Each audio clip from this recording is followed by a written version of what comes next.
The Lady on the Highway, from the collected short stories Strangely Enough by C.B. Colby. Driving toward Montgomery, Alabama, late one night, two businessmen planned to spend the night in a small town on the way. They were making good time through some low country where the road was a few feet above the surrounding land when they spotted a figure far ahead. As they drew nearer, they discovered that it was an old lady walking briskly along the side of the road. In the beam of the headlight, they saw that she wore a pale lavender dress, freshly pressed and sparkling clean. Her hair was neatly done, and as they slowed down to speak to her, she turned a smiling face to them.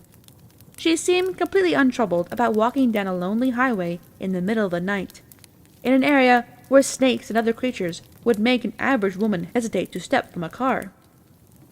When the men stopped and asked her what she was doing on the road at that time of night, she laughingly explained that she had started out to visit her daughter and grandchildren in Montgomery.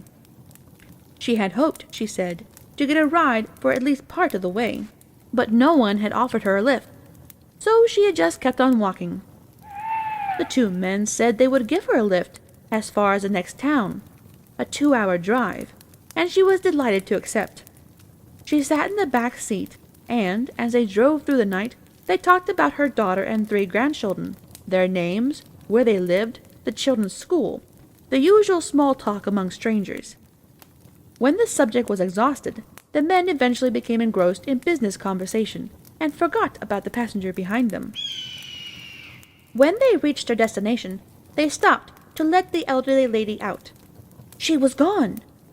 Panic-stricken to think that she might have fallen out along the way, they headed back in search of her, but they found no signs of their passenger, even though they retraced their route to where they had picked her up, and saw her tiny footprints in the shoulder of the road where she had first talked to them.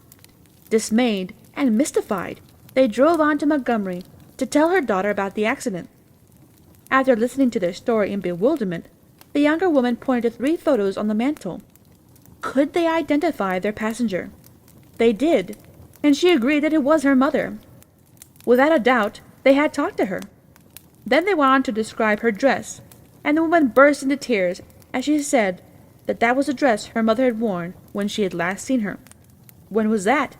they asked her, and she replied between sobs, "When she was buried, just 3 years ago today."